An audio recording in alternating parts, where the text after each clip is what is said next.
Hello everyone, Alien Volt here, and I am playing Interstellar Marines, and this is very early kind of alpha stuff. In fact, it's not even really the game. What they've done is they've set up some biodomes that basically display the different environments that are going to be in the game on, I believe, 4 different maps. At least that's what I have here, are clips of me playing on 4 different maps.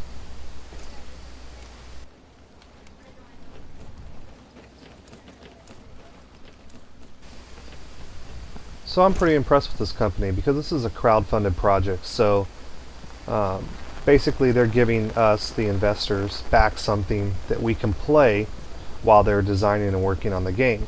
So we get to see the changes that they're doing over the patches and updates that they do, improvements to character models, to weapons, you know, to the environment, as they're doing it.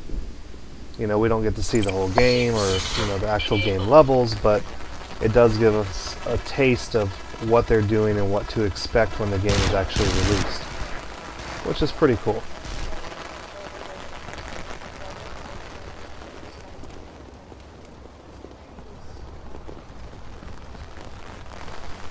The maps aren't very big. They don't really accommodate a lot of people, but this game, as far as I can tell, for this multiplayer levels, aren't really designed to accommodate a lot of people. I think the most I've seen on here is either 5-on-5 or 6-on-6, which is plenty, really. Now, one thing that you actually have to do in this is these little markers you see on the screen right now. They look like little crosshairs. Those are actually like area markers. And how your team really wins this isn't by a team deathmatch, by kills. Although you do get points for kills. You get the most amount of points for capturing these objectives and holding them. Similar to like a conquest of unrecognized. And that's what the object of the game really is to see which team can effectively control these markers. And the markers change throughout the course of a 20-minute map. So they stay at one location, let's say for 5 minutes, and then they move over to another location and then to another one. And as the control points move across the map, you then have to try once again to take control of those and maintain them, killing off the enemy players as they try to come and take them from you.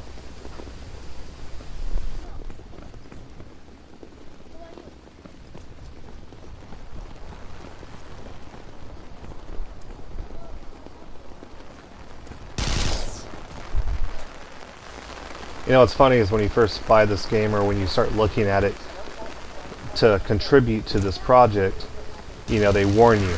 They're still in a design process. They're still implementing things. I mean, they still have a long ways to go, even with the character models and movements and weapon systems.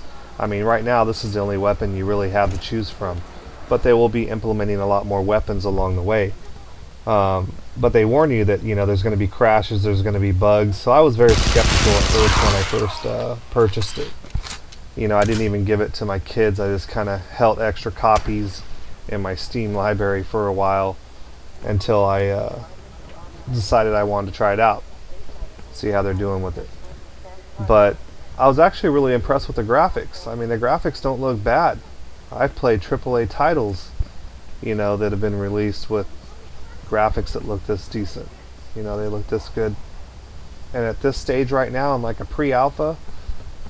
You know, I don't even know if it's really considered a pre-alpha technically, because really all they've done is just design, you know, 4 maps basically for demoing and testing the game, you know, as they get ready for the full-on alphas and betas.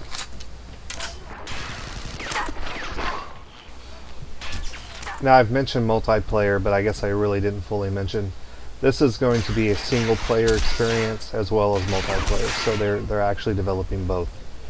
I should throw that out there so that way people understand it's not just going to be a multiplayer game. It will have both aspects of it.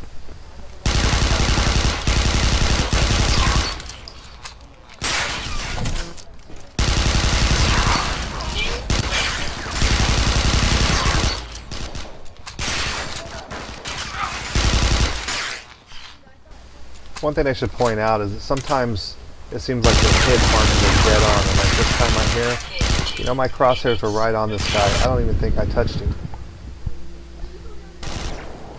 So to me, it's definitely something that they need to work on the netcode a little bit there, or just the hit markers in general. I don't know which one it really is, because honestly I don't design games, I just play them. But there's definitely something a little off there. Because sometimes your shots will be like right on, sometimes your shots are off and you still get the kill, and other times, you know, your shots look like they're on and you miss. So definitely some little things they need to work on. But this is, you know, extremely early access, and that's one of the warnings that you get when you first fire this game up and, you know, go to play it.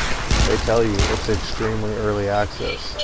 You know, you're not really playing an alpha and a beta mode of this game. You're playing, you know, testing that they're giving you just to experience what they're doing at the moment. More demos than anything else.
One thing I really like that they've done with this game so far is that your recoil of your weapon is very realistic to something, you know, that you would be firing in real life. It's all over the place if you squeeze the trigger down. The weapons right now are full auto, at least that's what I'm using it on. And it's kind of a taser weapon, is what it says, but it basically fires electrical charges out of the enemy rather than actual bullets. But it definitely has some recoil. I mean, you wouldn't really expect that from a weapon that fired electrical charges because there's no explosive, you know, propulsion there, but it still has it. So that's a pretty cool aspect in my opinion, because I like games that are more realistic, that take a little bit more skill to learn to fire. You can't just hold down the trigger and blast through a clip and expect to kill everything in your sight.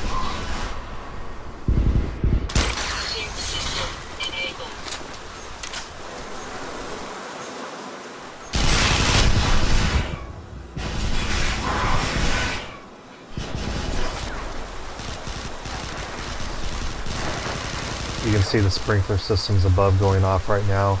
It's not because there's a fire necessarily, I think it's more to simulate rain. But it's kind of cool that they just don't throw rain out there, they actually use the sprinkler systems to show what water is going to look like on your, like your visor of your helm and everything.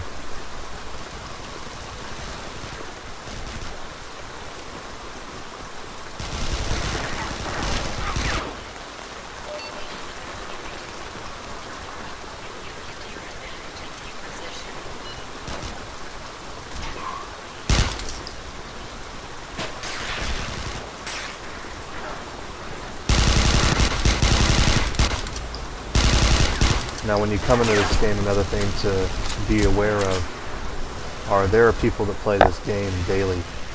I mean, they're maxed out on, the rank that they give you for this, play style or this play phase of the game, which is 100, and you're going to run into them all the time. So they're really good. Not only do they have the maps down and strategies down for playing these maps, they have the weapon, handling, the functioning, and it shows. I mean, they really do very well.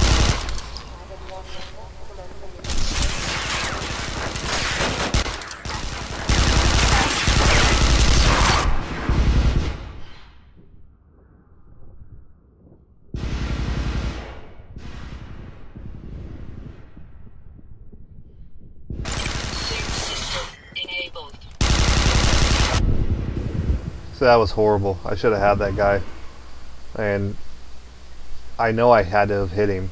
It would have been nice to, actually see how much damage I did to him, how close he was to death. I know I've hit people before, and it's like, I don't know what I take them down to, but they end up killing me. And it's like, did I hit you? And they're like, yeah, you destroyed my HUD or whatever. And it's like, I have no idea what they're talking about. I don't play the game that much to know. I just know that I didn't kill them. They turned around and killed me. So they've definitely got the aiming and weapon handling down pretty well at this point.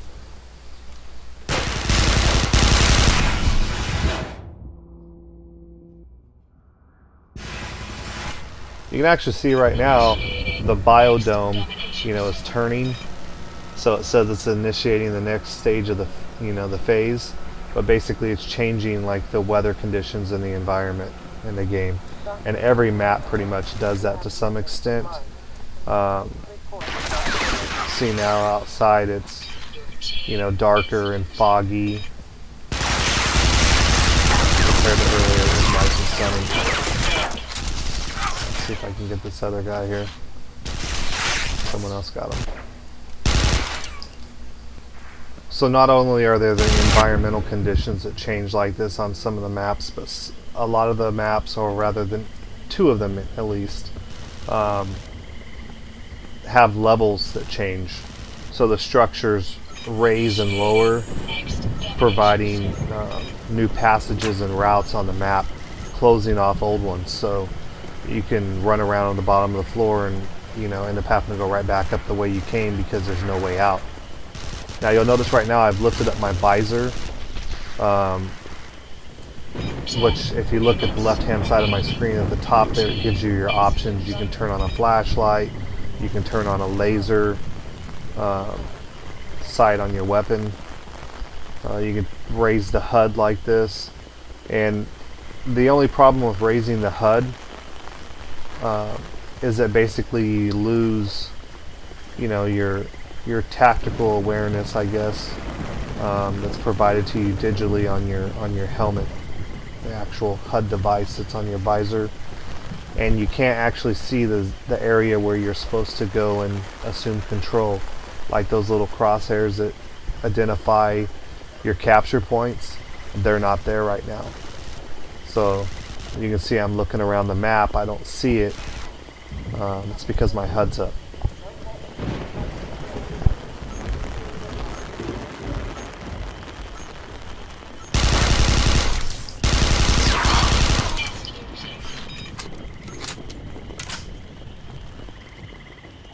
And when it's dark, it's dark. You can't hardly see anything. And there is friendly fire on this game too, so you can end up killing a teammate.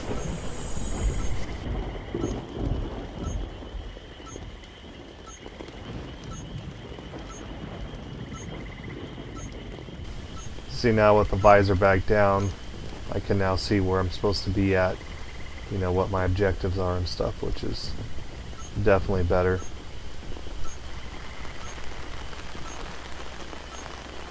Now what I don't know is that the HUD raising and lowering like this is that as you take damage perhaps later on in the game, maybe they'll design like where your actual visor cracks and shatters so that it's you can't see out of it. It just obscures your vision so much that you have to actually raise it up.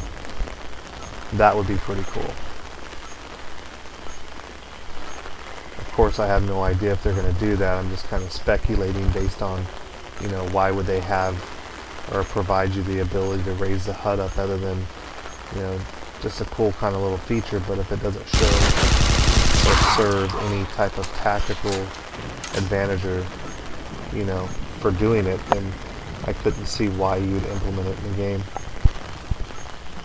So just speculation on my part. I don't really know. I think it'd be very cool if they had that in the game, though.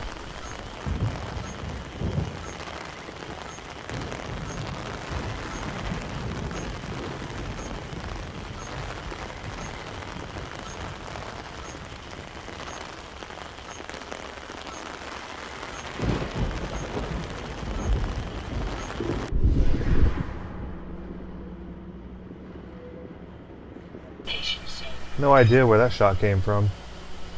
But as you can see, even the lightning in the game, when it strikes, how it lights up the map and areas, that's a pretty cool feature.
I think my shots are ricocheting off that bar earlier.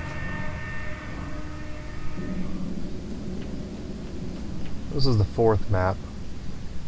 As you can see, this room right here raises up and down in the center. There's a lot of barricades throughout the room. You can burn through these cliffs awfully quick.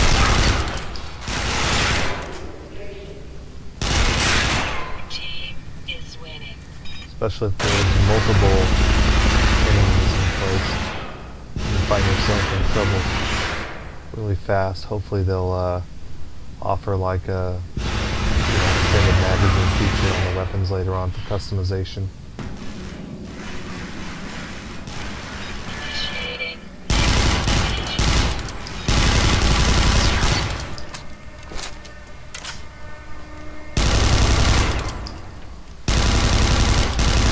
Alright, I'll be interested to see what you guys think about Interstellar Marines, and leave some comments down below. So far I'm pretty impressed with what they're doing. I'm really looking forward to this release. Thanks for watching. Please leave a thumbs up. This is definitely a game I'll be following in the future and keep you guys up posted on.